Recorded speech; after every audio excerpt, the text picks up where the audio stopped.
Open ആയിട്ട് പറയുമായിരുന്നു. എല്ലാ കാര്യങ്ങളും ഓപ്പൺ ആയിട്ട് എല്ലാ പറയുമായിരുന്നു. കാര്യങ്ങളും മീൻസ് പേഴ്സണൽ പേഴ്സണൽ കാര്യങ്ങളെല്ലാം. ഇപ്പം ചെറിയൊരു സങ്കടമാണെങ്കിലും ഇപ്പം നമ്മൾ ഒരാളോട് പെട്ടെന്ന് പരിചയപ്പെട്ടു, ഞാൻ അവരങ്ങ് വിശ്വസിക്കും. ഓക്കെ. ആ ഒരു ട്രസ്റ്റിൽ ഞാൻ പെട്ടെന്ന് പോയി അവരോട് ഭയങ്കരമായിട്ട് എല്ലാം ഷെയർ ചെയ്യും.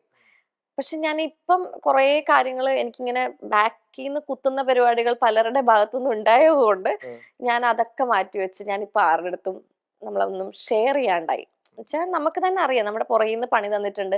നമ്മൾ ചിലപ്പോൾ നമ്മൾ ഒരാളുടെ ഷോൾഡറിൽ പോയി നമ്മൾ തല ചായ്ക്കാൻ ശ്രമിക്കും. പക്ഷെ അവിടെ നിന്ന് തന്നെ നമ്മളെ നെഗറ്റീവ് ആക്കുന്നുണ്ട്, അവർ നെഗറ്റീവ് പറയുന്നുണ്ടെന്നുള്ളത് ഒരു പോയിന്റിൽ ഞാൻ മനസ്സിലാക്കി കഴിഞ്ഞു. അപ്പം ഇപ്പൊ ഞാൻ അതുകൊണ്ട് ആരോടും അങ്ങനെ പറയാറില്ല.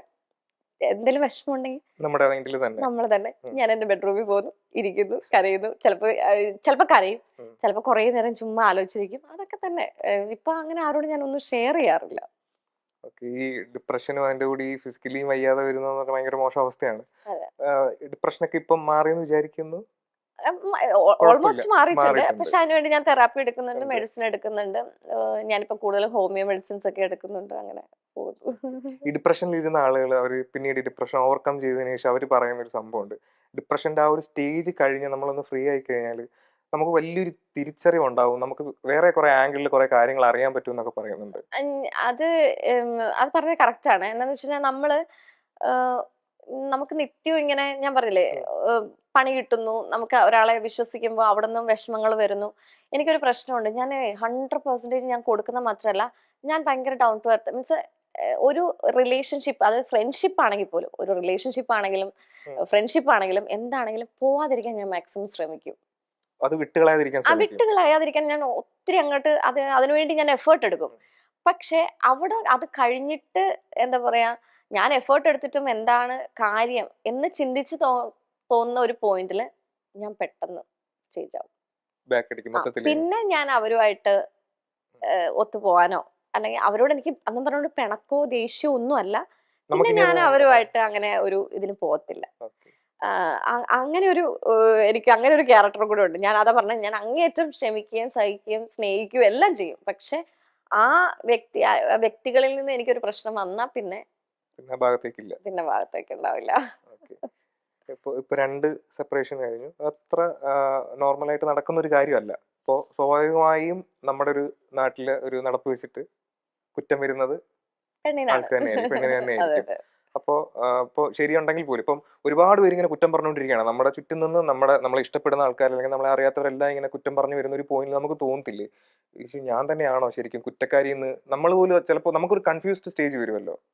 എനിക്ക് ആദ്യമൊക്കെ എനിക്കൊരു കൺഫ്യൂഷൻ ഉണ്ടായിരുന്നു. എന്താണ് ഇത്, എന്തുകൊണ്ടാണ്, ഇനിയിപ്പോ എന്റെ ഭാഗത്ത് മിസ്റ്റേക്ക് ഉണ്ടോ എന്നൊക്കെ അത് കഴിഞ്ഞപ്പോ പിന്നെ ഞാൻ അതുമായിട്ടൊന്ന് ആലോചിച്ച് പിടിച്ച് വന്നു കഴിഞ്ഞ സമയത്ത് എനിക്ക് അങ്ങനെ ശരിയാണ്, നമുക്ക് ഉണ്ടാവും നമ്മുടെ പോരായ്മകൾ, എന്തായാലും ഉണ്ട്, നമുക്ക് പോരായ്മകളുണ്ട്. പക്ഷെ ഞാനത് പറഞ്ഞ എനിക്ക് അങ്ങനെ സോഷ്യൽ മീഡിയ എന്നാണെങ്കിലും എന്നോട് ചേർന്ന് നിൽക്കുന്ന ആൾക്കാരാണെങ്കിലും എന്നെ അങ്ങനെ കുറ്റപ്പെടുത്തിയിട്ടൊന്നുമില്ല. അവർക്കറിയാം ഞാൻ എത്രത്തോളം എങ്ങനെയൊക്കെ. ഇപ്പൊ ഇവിടെ തന്നെയാണെങ്കിലും ഫ്ലാറ്റിലാണെങ്കിലും എല്ലാരും ഭയങ്കര സപ്പോർട്ടാ. നമുക്കൊരു വിഷമം വന്നാൽ അവർ ഓടി വരും. അല്ലെങ്കിൽ നമ്മളെ താഴെ ഒരു 2 ദിവസം കണ്ടില്ലെങ്കിൽ 3 ദിവസം കണ്ടില്ലെങ്കിൽ ഓടി വന്നിട്ട് ചോദിക്കും എന്താ പറ്റിയെന്ന് ചോദിക്കും. അപ്പൊ അവർക്ക് അത് അറിയാം. പക്ഷെ ഈ സോഷ്യൽ മീഡിയ എന്ന് വെച്ചാൽ ഇപ്പൊ ഞാൻ പലയിടത്തും പല ഇന്റർവ്യൂവിലും ഞാൻ പറഞ്ഞിട്ടുണ്ട്, പർപ്പസ്ഫുള്ളി കുറെ ഫേക്ക് ഐഡീസ് ഉണ്ടാക്കിയിട്ട് നമ്മൾ അങ്ങനെ, അതിപ്പോ എനിക്ക് ആരെയും കുറ്റം പറയാൻ പറ്റില്ല. ഇപ്പം എന്റെ പാർട്ട്നേഴ്സ് ആയിട്ടിരിക്കുന്നവരെയും കുറ്റം പറയാൻ പറ്റില്ല. ഇനി ഇതിന്റെ ഇടയിൽ നമ്മുടെ പ്രശ്നങ്ങൾ അറിഞ്ഞിട്ട് നമ്മുടെ മുന്നോട്ട് പോകുന്ന സമയത്ത് നമ്മുടെ ഫ്രണ്ട്ഷിപ്പിന്റെ ഇടയിൽ കുറെ പേരുണ്ടായിരുന്നല്ലോ, അവരാണോ എന്താണ് എങ്ങനെയാണെന്നൊന്നും നമുക്ക് പറയാൻ പറ്റത്തില്ല. പിന്നെ ഞങ്ങള് ഇപ്പൊ എന്റെ സെക്കൻഡ് മാരേജ് കഴിഞ്ഞ സമയത്താണെങ്കിലും ഞങ്ങളുടെ ഇടയിൽ കുറച്ച് കോമൺ ഫ്രണ്ട്സ് ഉണ്ടായിരുന്നു. ഇനി അവർക്ക് ശരിക്കും ഞങ്ങൾ നല്ല രീതിയിൽ പോകുന്ന കണ്ടു കഴിഞ്ഞപ്പോഴത്തേക്കും കുറച്ച് ബുദ്ധിമുട്ട് വന്നിട്ടുണ്ട്. അപ്പൊ ഈ പ്രശ്നങ്ങൾ അറിഞ്ഞപ്പോ ഇനി അവരാണോ ഇതൊക്കെ കമന്റ് ഇടുന്നത്, പിന്നെ 1-2 എണ്ണം ആരാന്നുള്ളത് നമുക്ക് മനസ്സിലായിട്ടുണ്ട്. അത് പൊക്കിയിട്ടുണ്ട്. അതിപ്പോ ഞാനിപ്പോ പറയുന്നില്ല. അതൊക്കെ എന്തിന് അവരങ്ങനെ പറഞ്ഞോണ്ടിരുന്നോട്ടെ, എനിക്കത് പ്രശ്നമില്ല. ഇപ്പൊ ഞാൻ പറഞ്ഞല്ലോ, ഞാൻ എല്ലാത്തിനും ഓവർകം. ആദ്യമൊക്കെ എനിക്കിങ്ങനെ പറയുമ്പോ വിഷമം ഉണ്ടായിരുന്നു. എന്തിനാണ് ഇവരിങ്ങനെ പർപ്പസ്ഫുള്ളി ഇടുന്ന പോലെ? നമുക്ക് തന്നെ ഓരോ കമന്റ്സ് വരുമ്പോ അറിയാലോ. എന്നെ മാത്രമല്ല, എന്റെ വീട്ടിലിരിക്കുന്നവരൊക്കെ പറയുമ്പോൾ നമുക്കറിയാലോ. എന്റെ എന്താ പറയാ, അമ്മനെ പിടിച്ചിടുന്നു, അപ്പനെ പിടിച്ചിടുന്നു, ആർക്കും ഒന്നും അറിയത്തില്ല. അപ്പം ഈ അറിയാവുന്ന ആൾക്കാരാണ് നമുക്ക് അങ്ങനെ ഇടുന്നതെന്നുള്ളത് അറിയാം. അപ്പൊ അതുകൊണ്ട് തന്നെ ആദ്യമൊക്കെ എനിക്ക് ഭയങ്കര വിഷമമായിരുന്നു. പിന്നെ ഞാൻ വിചാരിച്ചു, ഇപ്പൊ പിന്നെ എന്റെ കൂടെയുള്ള എന്റെ ഫാമിലി ആണെങ്കിലും ഫ്രണ്ട്സ് ആണെങ്കിലും പറയുന്നത്, നിനക്കൊന്നും പറ്റുന്നില്ല, നിന്റെ ശരീരത്തെ ഏൽക്കുന്നുമില്ല, പിന്നെ നീ തളർന്നു പോയിട്ടില്ല എന്ന് ഓപ്പോസിറ്റ് സൈഡിൽ നിൽക്കുന്ന ആൾക്കാർക്ക് മനസ്സിലാവുന്നുണ്ട്, കയറി വരുന്നുണ്ടെന്നുള്ളത്. അപ്പൊ അതുകൊണ്ട് ചിലപ്പോൾ നിന്നെ തളർത്താനായിരിക്കും. ഇഷ്ടംപോലെ കാര്യങ്ങൾ ചെയ്തിട്ടുണ്ട്, ചെയ്യുന്നുമുണ്ട്. ഇതെല്ലാം അറിഞ്ഞിട്ടും ഞാൻ സൈലന്റ് ആയിട്ടിരിക്കും. അങ്ങനൊന്നും മൈൻഡ് ചെയ്യുന്നില്ല എന്നുള്ളതിൽ തന്നെയാണ്. ഓക്കെ. ഒരു സൈലൻസ് ആണല്ലോ എല്ലാത്തിനും. അതെ അതല്ല ഏറ്റവും നല്ലത് അത് തന്നെയാണ്. നമ്മൾ അതിന്റെ പുറകെ പോയി കഴിഞ്ഞാൽ പിന്നെ അതിനെ എല്ലാം സമയം വേണ്ട. അറിയുന്നുണ്ട്, പക്ഷെ എല്ലാം അറിയുന്നുണ്ട്. എല്ലാം അറിയുന്നുണ്ട്, പക്ഷെ എന്നാലും ഞാൻ സൈലന്റ് ആയിട്ടിരിക്കും. അതാ നല്ലത്. പിന്നെ ഒരു ഇന്റർവ്യൂവിൽ ഇങ്ങനെ പറയുന്ന കേട്ടു, ഒരാളുണ്ട്, ഒരു പേഴ്സൺ ഉണ്ട്, ഞാൻ എല്ലാ അത് കാര്യങ്ങളും നിങ്ങളുടെ ചാനൽ തന്നെ ഞാൻ പറഞ്ഞേക്കുന്നത്. അതെ. അപ്പൊ അതാ, പക്ഷെ അന്ന് പേര് പറഞ്ഞില്ലല്ലോ. അത് പറയത്തില്ല. അതെന്താ? ആളോ ഇപ്പൊ ഉണ്ടെന്നല്ല പറഞ്ഞേ, അന്നുണ്ടായിരുന്നു. ഉണ്ടായിരുന്നു. ഇപ്പൊ ഇല്ല. ഇപ്പൊ ഇല്ല. ഇപ്പൊ നല്ല ഫ്രണ്ട്ഷിപ്പിൽ പോകുന്ന ഫ്രണ്ട്സ് ആണ്. ഓക്കെ. സുഖാണോ എന്ന് ചോദിക്കും, ഇതെല്ലാ കാര്യങ്ങളും അങ്ങനെയൊക്കെയുള്ള ചോദ്യങ്ങളൊക്കെ ഉള്ളൂ. അല്ല ഞാന് ഞാൻ പറഞ്ഞില്ലേ, എന്റെ മാരേജിന് മുമ്പ്, അതായത് സെക്കൻഡ് മാരേജിന് മുമ്പ് ഉണ്ടായിരുന്ന ഒരു ഫ്രണ്ട്ഷിപ്പാണ്. പക്ഷെ അതാ ഞാൻ പറഞ്ഞു, പുള്ളി എന്ന് പറയാ എന്റെ ഒരു എക്സ് ലവർ അങ്ങനെയൊന്നും അല്ല. ഞാൻ പറഞ്ഞല്ലോ, എനിക്ക് ആ ആളെന്ന് പറഞ്ഞത് എനിക്ക് ഏറ്റവും പ്രഷ്യസ് ആണ്. ഒരു കണക്ഷൻ ഉണ്ട്. ആളെനിക്ക് ഞാൻ ഇന്നിപ്പോ ഈ ഫ്ലാറ്റിൽ പോലും, ഇപ്പൊ നമ്മള് ഫ്ലാറ്റിലാണല്ലോ, ഈ ഫ്ലാറ്റിൽ പോലും ഇരിക്കാൻ കാരണം പുള്ളിയാണ്. എനിക്ക് ദൈവത്തിന് തുല്യമായിട്ടുള്ള ഒരാളാണ്, ഒരു ഹെൽപ്പ് ചെയ്ത ഒരാളാണ്. അപ്പം എനിക്ക് ആ ആള് ആൾക്കും ഇതുണ്ടല്ലോ, അപ്പൊ നമുക്കത് റിവീൽ ചെയ്യേണ്ട ആവശ്യമില്ല. അല്ല അത് വേണ്ട, എന്തിനാ? എനിക്കെപ്പോഴും എന്റെ പ്രൈവസി ഞാൻ ഭയങ്കരമായിട്ട് ആഗ്രഹിക്കുന്ന ഒരാളാണ്. ഇപ്പൊ എനിക്ക് ഒരാളുണ്ടെങ്കിൽ പോലും ഞാൻ ഉണ്ടെന്ന് നിങ്ങളോട് പറയും, പക്ഷെ ആളെ വെളിപ്പെടുത്തത്തില്ല. സസ്പെൻസ് ആക്കി വെക്കാനാണ് ഇഷ്ടം. ഓക്കെ. അല്ല ഇപ്പം ഒരു എന്താ പറയാ, ഒരു ഓഫ് സ്റ്റേജിലാണ്. ഇപ്പൊ വെറുതെ കേസൊക്കെ നടക്കുന്നതേ ഉള്ളു, വെറുതെ നിങ്ങൾ ചുമ്മാ ഇപ്പൊ ഉണ്ടെന്നൊന്നും പറയരുത്. ലീഗിന് നടക്കുന്നതേ ഉള്ളു, ഇനി അതും പൊക്കി പിടിച്ചോട്ടെ. ഇല്ല, ഞാൻ ചോദിച്ചത് അത് കേട്ടപ്പോ ഒരു ക്യൂരിയോസിറ്റി. അല്ല അത് ഞാൻ പറഞ്ഞല്ലോ, അതിനകത്ത് വ്യക്തമായിട്ട് പറഞ്ഞിട്ടുണ്ട്. എനിക്ക് പുള്ളി എന്ന് പറയുമ്പോ എനിക്ക് എന്റെ എന്താ പറയാ, നമുക്ക് അതിനൊരു ഡെഫിനിഷൻ ഇല്ല എന്ന് പറയില്ലേ. ചില വ്യക്തികൾ നമുക്ക് ഒരു പോയിന്റിൽ വരുന്നതായിരിക്കും. ആ പോയിന്റിൽ വരുന്ന ആൾക്കാര് നമുക്ക് എന്താ പറയാ, നമ്മളെ മനസ്സിലാക്കി നമ്മളെ സഹായിക്കാൻ വേണ്ടിട്ടോ, അല്ലെങ്കിൽ നമുക്ക് എന്തെങ്കിലും ഒരു ഇതില് ദൈവമായിട്ട് നമുക്ക് അത് തരുന്ന ഒരു ഇതായിരിക്കും. അപ്പൊ അത് ഇപ്പം അങ്ങനെ ഫ്രണ്ട്ഷിപ്പോ കാര്യങ്ങളോ അങ്ങനെയൊന്നുമില്ല. സുഖാണോ എന്ന് ചോദിക്കും, അങ്ങനെയുള്ള ഇതൊക്കെ ഉള്ളൂ. ഇല്ല അങ്ങനെയല്ല, അത് നമ്മളിപ്പോ മാരേജ് ഒക്കെ കഴിഞ്ഞല്ലോ, അവർക്കും ഫാമിലി ഉണ്ട്, നമുക്കും ഫാമിലി ഉണ്ട്. അതുകൊണ്ട് വന്നതാണ്. അപ്പൊ ഈ ആളുകളെ ജഡ്ജ് ചെയ്യുന്നതിലും വിലയിരുത്തുന്നതിലൊക്കെ ഫ്ലോപ്പ് ആണോ? ചോദിക്കും ഇങ്ങനെ പണിക്ക് എനിക്ക് എന്താന്ന് വെച്ചാൽ ഭയങ്കരമായിട്ട് ആദ്യം തന്നെ എനിക്ക് ഇപ്പൊ തോന്നി തുടങ്ങി. ഞാൻ പണ്ട് എല്ലാവരുടെ അടുത്ത് പറയും എനിക്കെല്ലാം മനസ്സിലാവും, എടി ഇത് അവിടെ പണി. പക്ഷെ ഞാൻ വേറൊരു കാര്യമുണ്ട്, എന്റെ ബാക്കിയുള്ള എന്റെ ഫ്രണ്ട്സിന്റെ അടുത്തൊക്കെ ചോദിച്ചാൽ അറിയാം, വേറെ എല്ലാവരുടെയും കാര്യം പറയുന്നത് കറക്റ്റ് ആയിരിക്കും. ജഡ്ജ്മെന്റ് ചെയ്തിട്ട് എടി നിനക്ക് ഇന്ന പണി വരുന്നുണ്ട്, അല്ലെങ്കിൽ എടാ നിനക്ക് ഇന്ന പണി വരുന്നുണ്ടെന്നൊക്കെ പറയും, ഒന്ന് സൂക്ഷിച്ചോളാൻ പറയാം. പക്ഷെ അതൊക്കെ അവർക്ക് ഓക്കെയാണ്. പക്ഷെ എന്റെ ലൈഫ് വരുമ്പോ ഞാൻ ഭയങ്കര സീറോ ആണ് ആ കാര്യത്തില്. എനിക്ക് അറിയത്തില്ല, ഇനിയിപ്പോ നമുക്ക് അറിയത്തില്ലല്ലോ, മനുഷ്യരല്ലേ, മനുഷ്യന്റെ മനസ്സ് എപ്പോഴാണ് എങ്ങനെയാണ് മാറാൻ പറ്റുന്നത്. നമ്മൾ ഒരാളെ ഫേക്ക് ആണോ എന്നൊന്നും നമുക്ക് പറയാം. ചക്കയോ മാങ്ങയൊക്കെ ആണോ ചൂട് നോക്കാൻ പറ്റും. ശരിയാണ്. ഇവരെന്ത് ഉദ്ദേശത്തോടു കൂടിയാണ് നമ്മളോട് സഹകരിക്കുന്നത്. അതെ അതെ അതെ. ഓക്കെ. അപ്പോ ഇപ്പൊ രണ്ടാമത്തെ കല്യാണം ഉണ്ടായിരുന്നല്ലോ, അതെങ്ങനെയാ? അറേഞ്ച്ഡ് മാരേജ് ആയിരുന്നു അത്? ഞങ്ങളിങ്ങനെ കണ്ട് ഇഷ്ടപ്പെട്ടിട്ട് പുള്ളി ഇങ്ങനെ വന്ന് നമ്മുടെ അടുത്ത് പറഞ്ഞപ്പോഴത്തേക്കും ഞാൻ വീട്ടിൽ വന്ന് പറയാൻ പറഞ്ഞു. ഞാൻ സ്റ്റേഡിയത്തില് നടക്കാനൊക്കെ പോവായിരുന്നു. അപ്പൊ ഫ്രണ്ട്സ് വഴിയാണ് വീണ്ടും വന്നത്. ആ പുള്ളി ഇങ്ങനെ വന്ന് അതിനു മുമ്പ് ഫേസ്ബുക്കില് മെസ്സേജ് ഒക്കെ അയച്ചിട്ടുണ്ടായിരുന്നു, അതൊന്നും ഞാൻ നോക്കിയിട്ടുണ്ടായിരുന്നില്ല. ഇത് കഴിഞ്ഞ് വന്ന് ഫ്രണ്ട്സുമായിട്ട് വന്ന് സംസാരിച്ച സമയത്താണ് അപ്പൊ നോക്കിയപ്പോഴത്തേക്കും പിന്നെ ഫാമിലി, പപ്പയുടെ ഫാമിലിയും പുള്ളിക്കാരന്റെ അമ്മയുടെ ഫാമിലിയും, ഞങ്ങള് പാലക്കാരാണല്ലോ, അപ്പൊ അങ്ങനെ അറിയാം. അങ്ങനെ പെട്ടെന്ന് മാരേജിലേക്ക് എത്തിയത്. അങ്ങനെ ഒരു കണക്ഷനാണ് മാരേജിലേക്ക് വന്നത്. ചോദിക്കുന്നത്, ഇപ്പം സ്വയം ഒരു പാർട്ട്ണറിനെ കണ്ടെത്തിയിരുന്നെങ്കിൽ അത് ചിലപ്പോ ലാസ്റ്റ് ചെയ്തേനെ എന്നൊക്കെ ഒരു തോന്നലുണ്ടായിട്ടുണ്ടോ? മീൻസ് ഇപ്പോ ഫസ്റ്റ് മാരേജ് അറേഞ്ച്ഡ് ആയിരുന്നു, ഇതുപോലെ ഒരു ഫസ്റ്റ് മാരേജ് അറേഞ്ച്ഡ് ആണെങ്കിലും പുള്ളി അന്ന് നമുക്ക് ഇത്രയും ഇതൊന്നും ഉണ്ടായിരുന്നില്ല. പക്ഷെ വിളിക്കും, പിന്നെ കല്യാണം ഉറപ്പിച്ചു വെച്ചതിന് ശേഷം പുള്ളിക്കാരന്റെ ഡാഡി മരിച്ചു. അങ്ങനെ കുറച്ച് ഗ്യാപ്പ് ഉണ്ടായിരുന്നു. എന്നാലും നമ്മൾ സംസാരിച്ചിട്ടൊക്കെ ഉണ്ട്. അതാ ഞാൻ പറഞ്ഞത്, നമ്മളൊരു വീട്ടിൽ ചെന്ന് നിൽക്കുമ്പോൾ ചിലപ്പോൾ ഞങ്ങളുടെ പ്രശ്നമായിരിക്കില്ല. അപ്പം അന്നൊക്കെ പറയുമ്പോഴത്തേക്കും എന്റെ ഫസ്റ്റ് മാരേജിൽ ശരിക്കും പറഞ്ഞു കഴിഞ്ഞാൽ ഞാനും എന്റെ ഹസ്ബൻഡും തമ്മിലുള്ള പ്രശ്നം എന്ന് വെച്ച് കഴിഞ്ഞാൽ അത് വീട്ടിലുണ്ടായ കുറെ ഇഷ്യൂസും കൂടെ കൊണ്ടിട്ട് നമ്മള് വീട്ടിലുണ്ടാവുന്ന കുറെ ഇഷ്യൂസ് ഉണ്ടല്ലോ. പുള്ളി ഒന്നാമതെ അബ്രോഡാണ്, ഞാൻ പുള്ളിയുടെ വീട്ടിലാണ് നിൽക്കുന്നത്. അങ്ങനെ നിൽക്കുന്നതിന്റെ ഒരു കുറെ പ്രശ്നങ്ങൾ ഉണ്ടാവും. അതിന്റെ ഇടയ്ക്ക് വീട്ടിൽ കുറെ പ്രശ്നങ്ങൾ ഉണ്ടാവും. അല്ലാതെ ഞങ്ങൾ തമ്മിൽ അങ്ങനെ വലിയ സംഭവമായിട്ടോ അങ്ങനെയൊന്നും പിരിഞ്ഞതൊന്നുമല്ല. ഒരു പോയിന്റിൽ എനിക്ക് ഇനി പറ്റത്തില്ല എന്ന് പറഞ്ഞിട്ട് അങ്ങനെ പിരിഞ്ഞു. പ്രശ്നമോ അങ്ങനെ ഒന്നും അല്ല, ഉണ്ടായിട്ടില്ല. പുള്ളിന്റെ വീട്ടില് എനിക്ക് നിൽക്കാൻ പറ്റാത്ത മനസ്സിലായി. സിറ്റുവേഷൻ വന്നപ്പോഴത്തേക്കുമാണ് ഞാനത് പറഞ്ഞ് ഞങ്ങൾ അങ്ങനെ ഡിവോഴ്സും കാര്യങ്ങളൊക്കെ ആയിട്ട് അങ്ങനെ അങ്ങ് പോയി. അത് കഴിഞ്ഞ് സെക്കൻഡ് മാരേജ് ഇപ്പൊ പറഞ്ഞല്ലോ, നമ്മൾ അങ്ങോട്ടും ഇങ്ങോട്ടും മനസ്സിലാക്കാനൊരു ടൈം ഒക്കെ ഉണ്ടായി. ഒരു 4-5 മാസം എടുത്തിട്ടൊക്കെയാണ് നമ്മൾ. പക്ഷെ ഞാൻ പറഞ്ഞില്ല, അതങ്ങനെ ആയിപ്പോയി. അല്ല, ഞാൻ ഇപ്പോ സ്വയം സെലക്ട് ചെയ്യാന്ന് ഉദ്ദേശിച്ചത്, ഇപ്പൊ ഒരാൾ പ്രേമിക്കുകയാണെന്നുണ്ടെങ്കിൽ കുറച്ച് നാള് പ്രേമിക്കുമ്പോ നമുക്ക് പ്രേമിച്ചാലും പ്രേമിച്ചില്ലെങ്കിലും വരാനുള്ളത് വഴി തങ്ങില്ല. വരാനുള്ള വഴി തങ്ങില്ല, അത്രേ ഉള്ളൂ. ചിലപ്പോ ഞാൻ ഇപ്പൊ പറയുന്ന ഒരു കാര്യമുണ്ട്. ചിലപ്പം എനിക്ക് അങ്ങനെ ഒരു ലൈഫ് ദൈവം വിധിച്ചിട്ടുണ്ടാവത്തില്ല. അല്ല, ഞാനിപ്പോ വേറൊരു അത് ഇങ്ങനെ പറഞ്ഞിട്ടുണ്ടായിരുന്നു, എനിക്ക് സംഭവിക്കുന്നതൊക്കെ എന്റെ വിധിയായിട്ട് കരുതി സമാധാനിക്കുക എന്നുള്ളത്.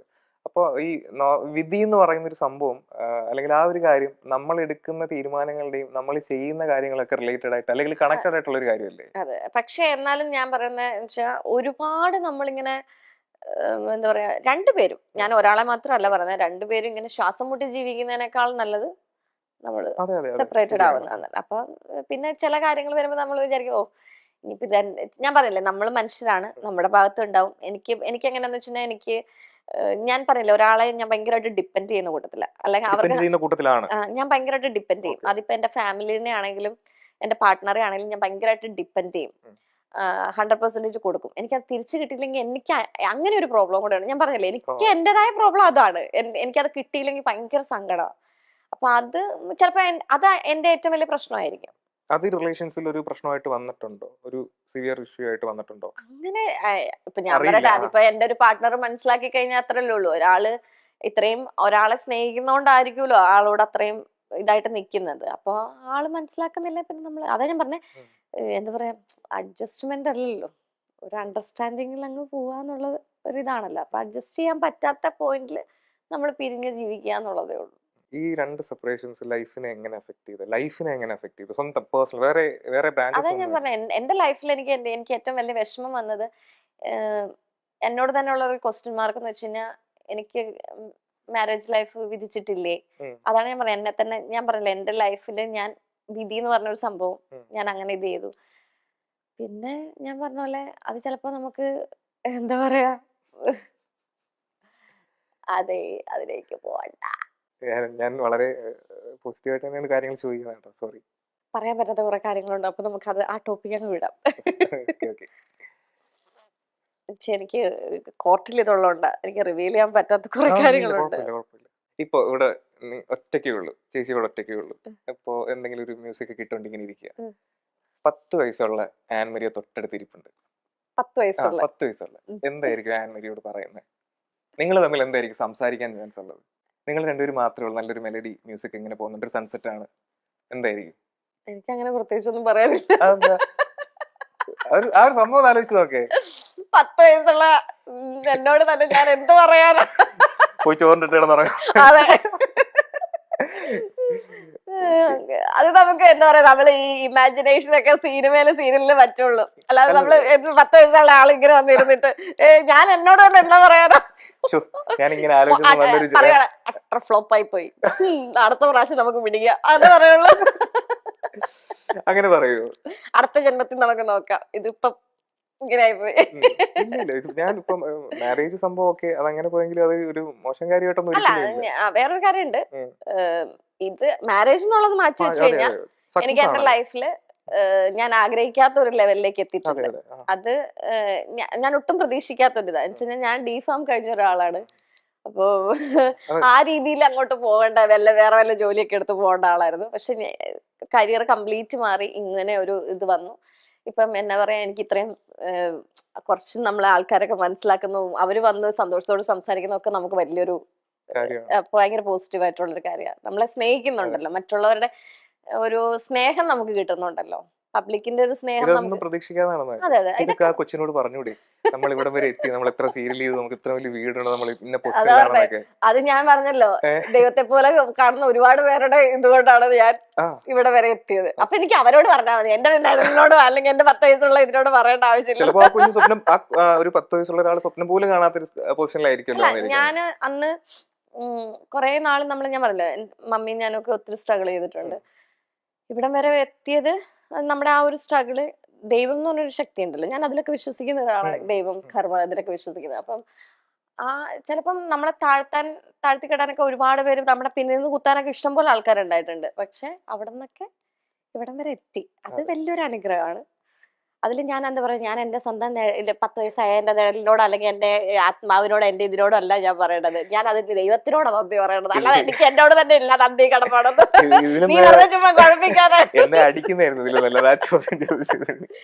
അല്ല അതൊക്കെ എന്നാന്നറിയോ, താമ്പാതി ദൈവം പാതി. ആ നമ്മൾ ചെയ്യാനുള്ള അതെ.